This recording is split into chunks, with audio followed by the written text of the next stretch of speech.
नमस्ते सबैलाई। हामी चाहिँ आज कालिका मन्दिरमा चाहिँ जाँदैछौँ हामी। आज दसैँको पहिलो दिन घटस्थापना चाहिँ आज जाँदैछौँ हामी। रामदाई यो विशेष ब्लगमा हार्दिक स्वागत छ।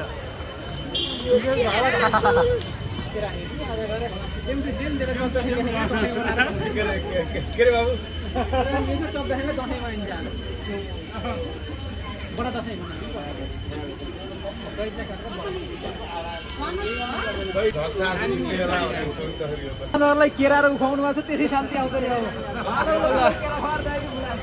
आज सुजन रेग्मीको बर्थडे छ आज है, त्यही भएर हेन्सम भएर आज सुजन भाइ हामी चाहिँ मन्दिरमा प्रवेश गर्न लाग्यौँ।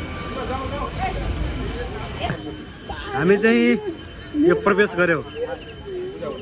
बागलुङको बाहिरी वातावरण जस्तो भए पनि यहाँ भित्र छिर्यो भने यसको छुट्टै आनन्द छ। अग्ला अग्ला रुखहरू, तलपट्टि चाहिँ टायल, अनि चराहरूको आवाज, अनि यो शान्त चाहिँ यहाँ अत्यन्तै आनन्द ठाउँ। कपिराइट लाग्दैन अरे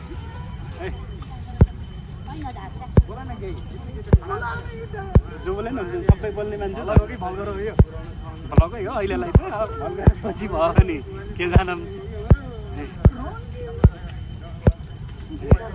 ल चाहिँ दसैँको शुभकामना छ। धेरै धेरै धन्यवाद। कहाँबाट आउनुभयो, किन जानुभयो?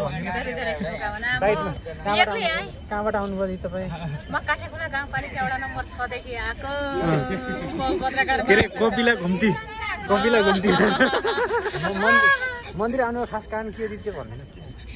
बाइट भन्दैन नि, बाइट हो कि बाइट हो कि दिदी? यहाँ भाइस हो कि रेकर्ड भइरहेको म आउनुको यो बागलुङ कालिका भगवती मन्दिर परापूर्वकालदेखि यहाँ चाहिँ विशेष पूजा अर्चना यो बडा दसैँको नवरात्रदेखि नै सुरु हुन्छ।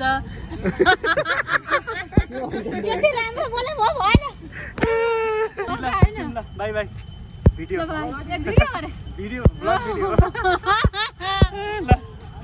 ल ल ल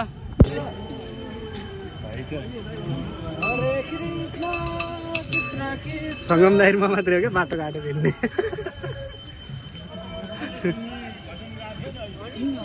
अरू साथीहरू यहाँ मुख्य आध्यात्मिकवाला हुनुहुन्छ फेरि।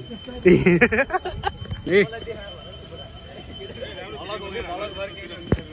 भलग हो, भलगर होइन।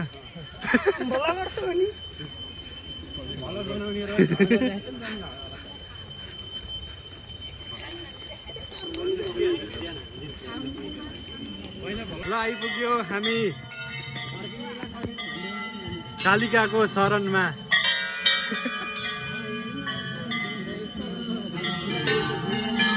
हजुर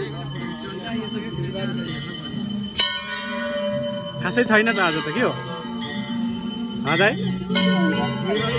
मान्छे फर्केर हो होइन? यस्तो अरू बेला त यति धेरै हुन्छ यहाँ।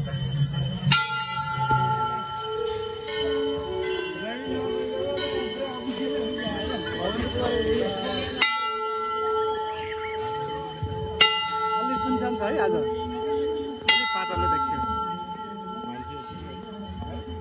अलि पातलो मान्छेको उपस्थिति रहेछ आज।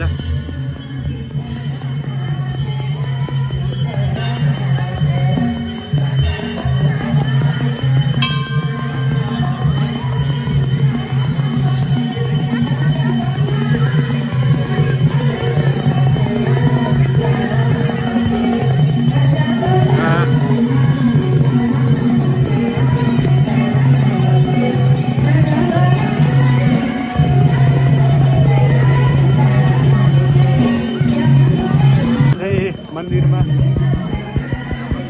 दर्शन गर्नको लागि लाइन छ।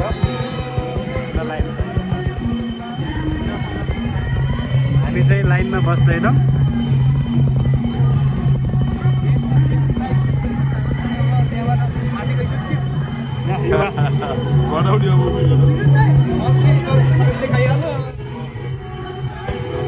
चाहिँ कालिका मन्दिरको मुख्य प्रवेशद्वार हो।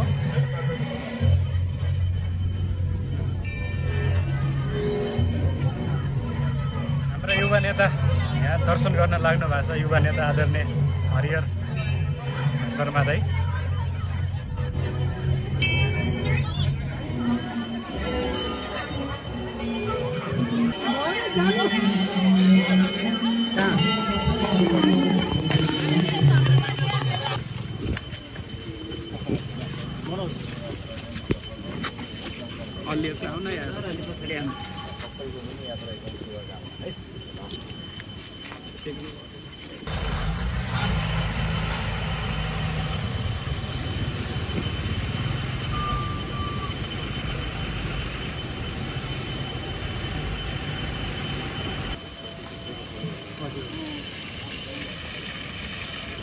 यो चाहिँ बागलुङ जिल्लाको मालढुङ्गामा पर्छ। बागलुङ र पर्वतको सीमा क्षेत्र हो। यहाँबाट प्रवेश गरेपछि हामी सिङ्गो बागलुङ जिल्लामा चाहिँ प्रवेश गर्दछौँ। Welcome to Baglung.